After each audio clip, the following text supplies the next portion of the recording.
You're listening to the Adventurous Reinvention podcast. I'm Allison Boyle, aka She Dreams of Alpine, and this is the show that's dedicated to all the adventurous spirits out there who have either been transformed by the outdoors or are interested in what it looks like to step into a new, adventurous, and courageous kind of identity in their life.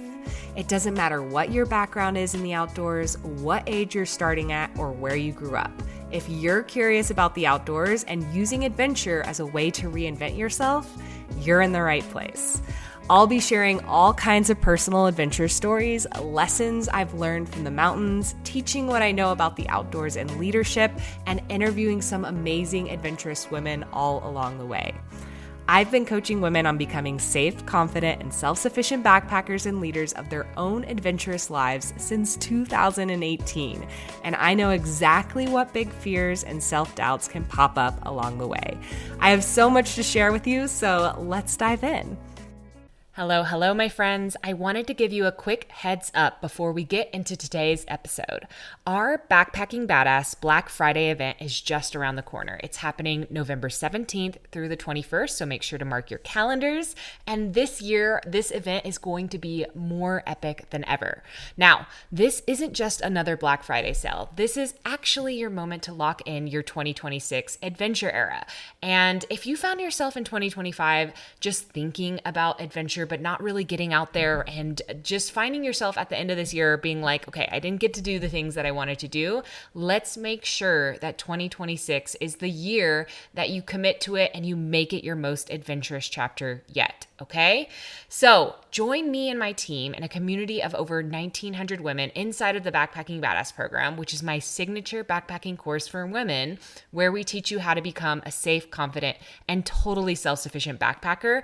And this event is going to be your biggest opportunity to do that at some of our best deals and bonuses that we offer all year. And here's the best part. We just opened our early bird waitlist for that Black Friday event.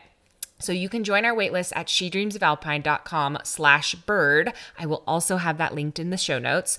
But basically, the reason you want to join that early bird waitlist is that early birds get more. So early birds get a 2-hour head start on joining the program before it opens to the public, which means you get first dibs on limited gifts, exclusive bonuses, and I will also be sending all of you who sign up for our early bird waitlist a sneak peek guide that shows you all of the juicy prizes and daily bonuses that we are going to be revealing during our Black Friday event. So essentially, this is your chance to lock in on your adventure goals now at some of our best deals and bonuses, again, that we offer all year, and then just rest easy going into the holidays, knowing that you will have the tools, the coaching, and the community to really kickstart, hit the ground running when 2026 begins in having your most adventurous chapter yet.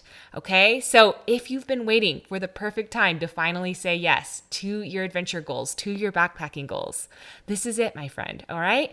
The early bird waitlist is totally free, and when you sign up, I will also, again, instantly send you that sneak peek guide with all of the Black Friday details so you can prepare and feel really organized ahead of time. Again, you can sign up at shedreamsofalpine.com/bird, and don't miss this one, y'all. It is our biggest week of the year, and I cannot wait to see you inside of that program. All right, now let's dive into today's episode. Hello. You're listening to the Adventurous Reinvention podcast. This is a very special trail series episode again. So I've done a few series like this in the past. I've done one for the JMT and the Royal Arch Loop. And this time you're getting to hear a behind the scenes of my West Highland Way through hike. So if you haven't heard of the West Highland Way through hike, it's in Scotland. It's roughly 100 miles long. It's about 96 miles total. And you start typically in Milngavie, which is just outside of Glasgow, and it ends in Fort Williams at the foot of Ben Nevis. So this is Scotland's really classic through hike. It typically takes people around 6 to 11 days to complete it. And I planned my trip in 8 days. That kept most of the mileage around the 9 to 15 mile a day range, which was just perfect what I wanted to do.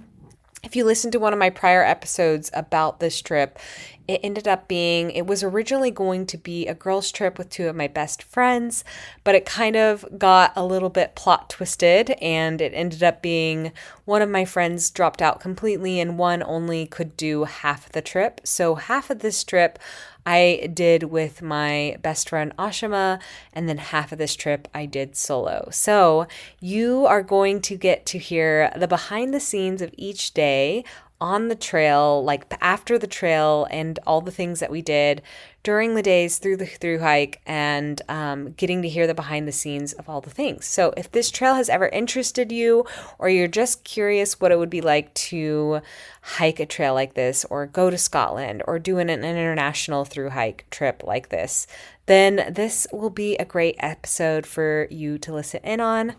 I hope you enjoy, and yeah, let's dive in. Okay, hello, welcome back to the Adventurous Reinvention podcast.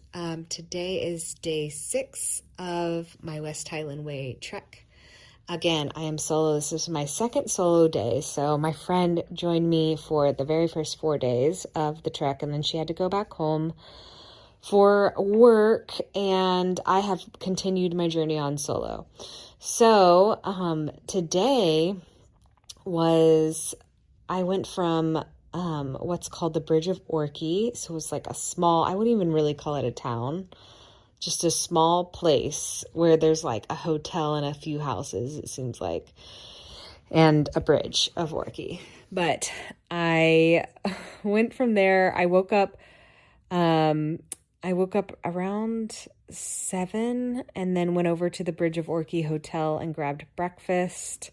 I just wanted some like good breakfast, and I thought today was going to take me longer. So I went from Bridge of Orchy to what's called Kingshouse. And Kingshouse is another place. It's not really a town. I wouldn't describe it as that. Like, it's literally all that I'm seeing is like this hotel area. Maybe there's a few other little spots here, but I'm at this hotel, Kingshouse Hotel, which is quite fancy. The kind of backstory to that is it's probably not a place I would have originally booked, but I was going to originally come on this trip with my 3 best friends, and one of my best friends, she wanted to make sure to stay at really nice places. She's a little bit more fancy, which is fine, but because we were going to all split it 3 ways, it was going to be like no big deal.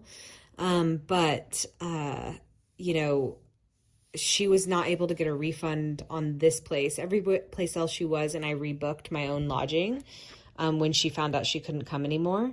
But this was the one place that we couldn't. So I am just enjoying the luxuries of this one hotel.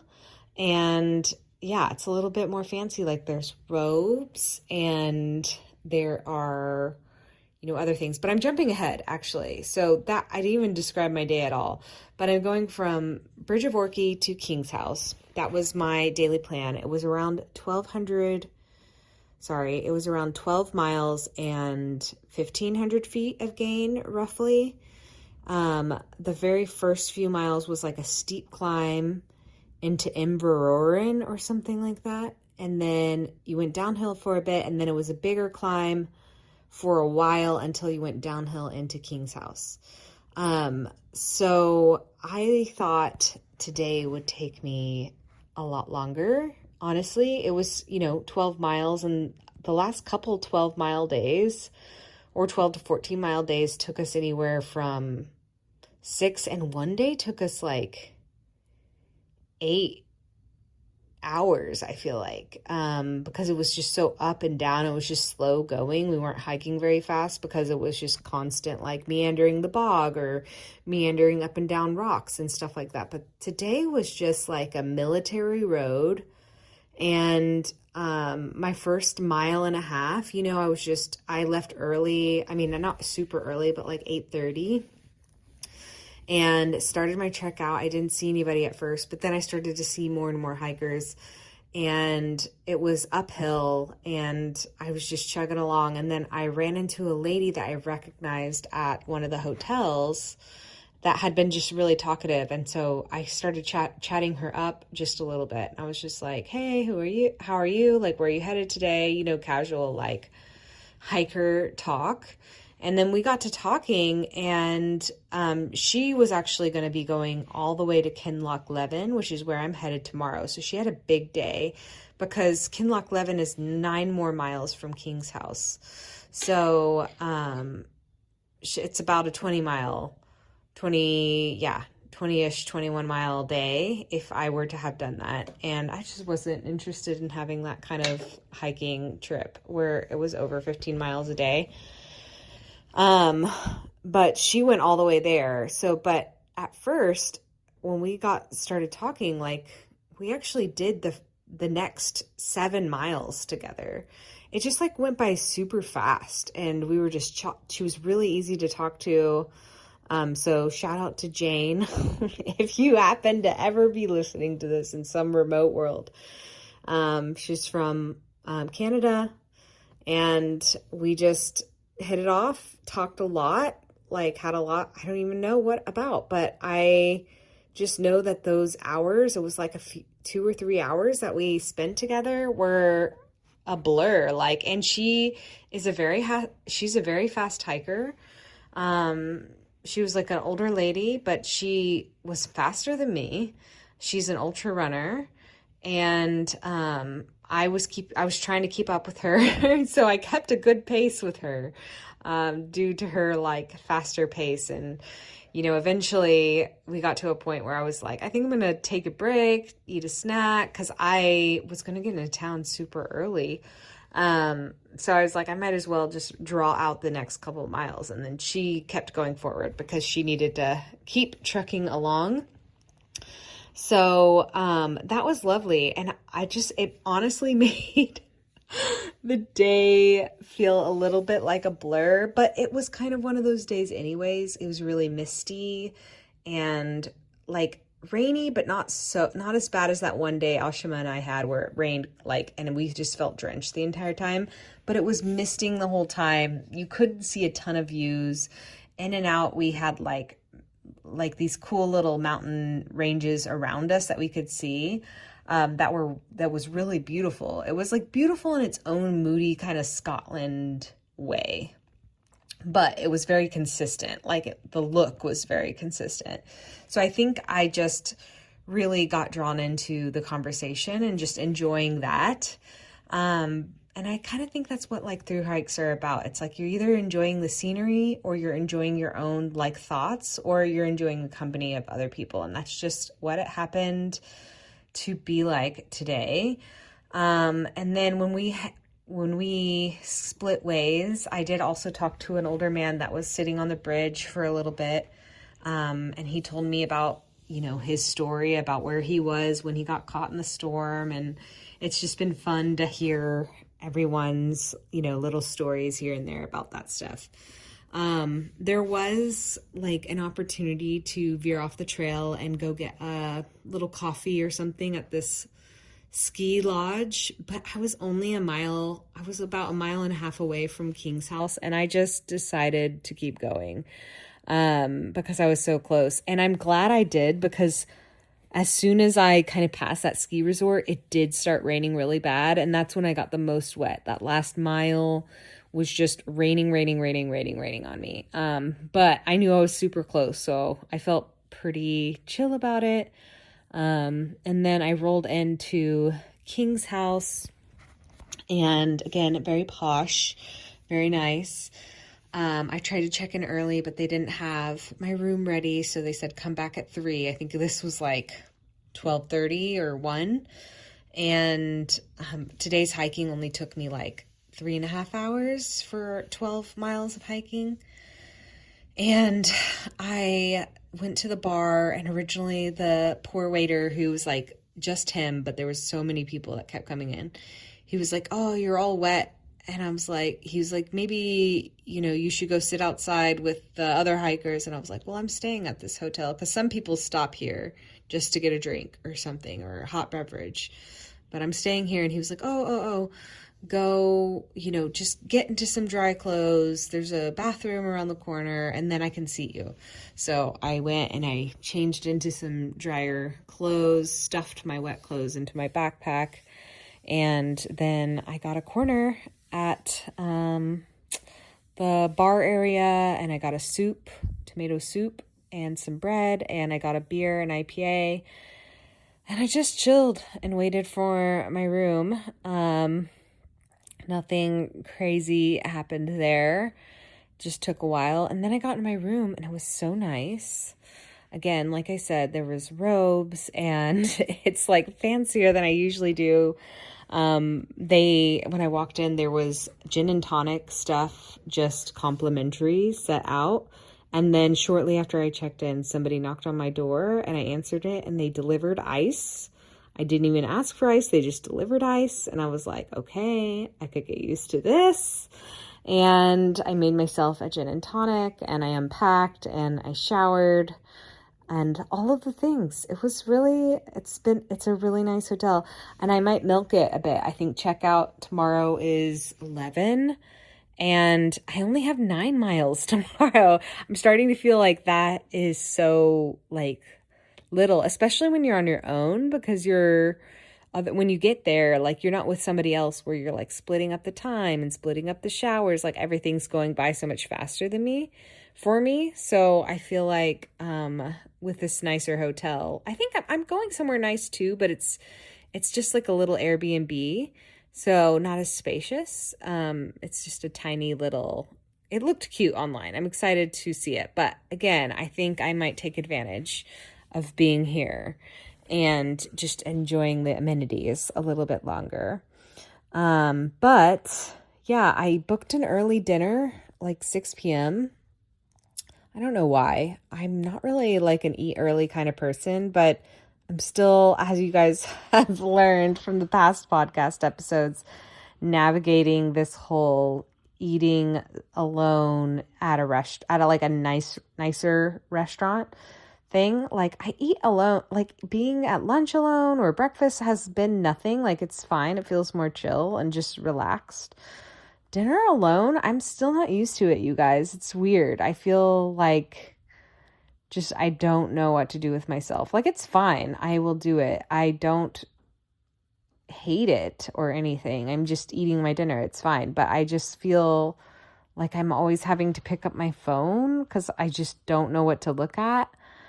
And I wish I was talking to somebody at dinner, which is weird because I love solo time. So it has nothing to do with being solo because I really am enjoying this stretch of the West Highland Way alone. It's just the dinner stuff.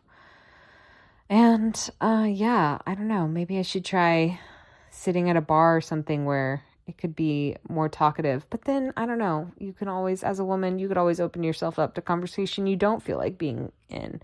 So, I don't know, it just depends. I did ask, so I got a risotto at dinner, and they asked me if I wanted dessert, and I was like, maybe, can I take it to my room? Because I'm like, just not interested in being any longer at the restaurant by myself. I just want to like chill and eat dessert in bed. Is that a weird thing? I just want to be a chill girl. I've been hiking all day and I just want to be alone in my bedroom and have a dessert. And they said that was not allowed. So sadly, I did not get dessert because I just felt like not eating dessert in the thing. But it's okay, you guys. Don't worry about me. I'm going to be just fine. And then I'm probably going to go to bed soon. I'm super tired. I'll try to stay up till probably like 8:30 or 9. It's only 7 o'clock. But yeah, that's pretty much my day. I got, the hiking was a blur, but great. It went by so fast. Tomorrow I expect to be pretty chill, though I'm supposed to go up what's called the Devil's Staircase. So I'm intrigued to see what that's about. It looks like just some switchbacks, to be honest, which we're very used to out in California in the Eastern Sierras, which is where I have hiked a lot. So I'm expecting not to be super fazed by it, but we'll see. I will report back.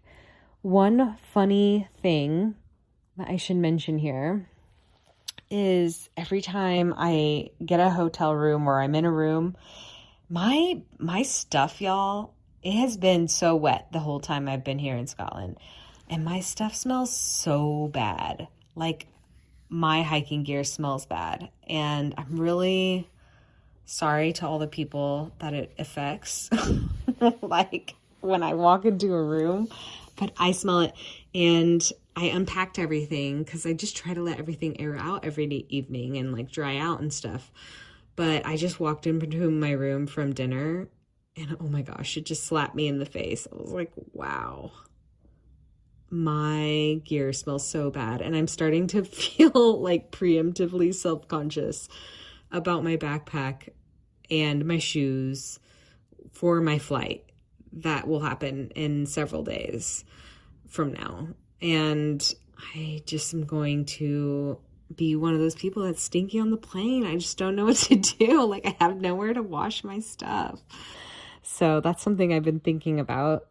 And what else is funny? The only other thing I was thinking about today is I don't know if you've ever been to the UK, like there's certain things that are funny that you have to just figure out. One of them are I feel like every single bathroom, like shower area, has a different way of turning on the shower. And you always have to just spend some time exploring, figuring it out. Nothing is consistent. Like, you don't just turn it on the same way every time. It's like every knob is different, controls the shower head differently, controls the heat differently. That has been always just a fun discovery. And it's the same with like paying for your bill. Sometimes you pay for your bill at the table. Sometimes they just expect you to walk up to the bar when you're ready.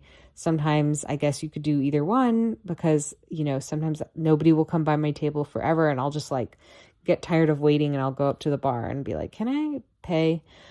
And then just tap out. And I don't know if we mentioned this in one of the podcasts, but Ashima and I asked one of the girls at a restaurant about paying, and she said, yeah, it's so confusing. Every place is different. So even they're confused about it. So just a heads up, if you come here, you're not alone in feeling that way. But all right, you guys, I think I'm going to wrap this up because I'm rambling a little bit about my musings in Scotland. But overall, y'all, I'm really enjoying my time. I'm enjoying my solo time. I just love being out on a trail, hiking alone, getting to either listen to nothing and just be with my thoughts and be with nature, or sometimes I love listening to music and just feeling like super blessed to be out there, to be healthy, to be hiking like in this beautiful place, even though it's very moody right now. I kind of love it. It's why I picked October. I really wanted the October mood. And, sometimes I listen to a book or a podcast. It's just great. There are like obviously ups and downs in doing a solo adventure. But in general, I highly recommend, and I'm enjoying it. So hopefully these little episodes are giving you some inspiration or some behind the scenes that's interesting, to help you plan your own kind of, adventures, whether they be on the West Highland Way or not. So, all right, until tomorrow, bye. Hey, I wanted to thank you real quick for tuning into the show and listening all the way to the end. If you love this episode and you want deeper support in becoming a safe, confident, and self-sufficient hiker and backpacker, then head over to shedreamsofalpine.com/waitlist to learn more about our Backpacking Badass coaching program, where I teach you absolutely everything you need to know to be self-reliant on the trails and stop waiting around on others for the adventure invite.